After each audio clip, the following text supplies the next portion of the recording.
काव्या एक बहुत ही अमीर व्यक्ति की बेटी थी। वह बहुत ही घमंडी थी। अपनी सहेलियों के बीच पैसों का घमंड दिखा दिखा कर हमेशा बात किया करती थी। अध्यापकों से भी ये अपेक्षा करती थी कि वो उसका खास ख्याल रखें। उन्हें अपनी ओर आकर्षित करने के लिए अपने पिता के अमीर होने की डींगे मारकर कहती थी, मेरे पिता बहुत अमीर हैं और उनका नाम संतोष है। आप लोगों ने उनका नाम तो सुना ही होगा। काव्या को जवाब देते हुए अध्यापिका ने भी साधारण ढंग से कहा, ठीक है। ये सुनकर काव्या से रहा न गया और अपनी सहेलियों के पास जाकर गुस्से से कहती है कि मेरे पिता का नाम संतोष है और वो बहुत ही अमीर हैं। ये जानकर भी अध्यापिका ने मुझे साधारण ढंग से जवाब दिया। ये मैं कैसे सहन कर सकती हूँ।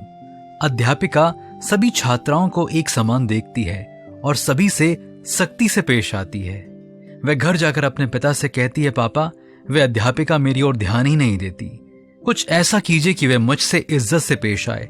ये सुनकर पिता ने एक पत्र लिखा और उसे एक लिफाफे में डालकर काव्या से कहा, इस पत्र को अपनी अध्यापिका को दे देना, फिर देखना तुम्हारी किस प्रकार इज्जत की जाएगी। ये सुनते ही काव्या बहुत खुश हो गई और अपने पिता को गले से लगा लिया। अगले दिन काव्या अध्यापिका को वह पत्र देती है। पत्र पढ़ने के बाद अध्यापिका उस पत्र को काव्या के हाथों में देकर उसे पढ़ने के लिए कहती है। उस पत्र में लिखा था, मेरी बेटी एक अमीर व्यक्ति की बेटी है तो क्या हुआ, आप उसे भी अन्य सभी छात्राओं के समान ही देखना। उसे कोई प्रमुखता देने की आवश्यकता नहीं है। अगर आप उससे सख्ती से पेश आएंगी तो वह अच्छी लड़की बन सकती है।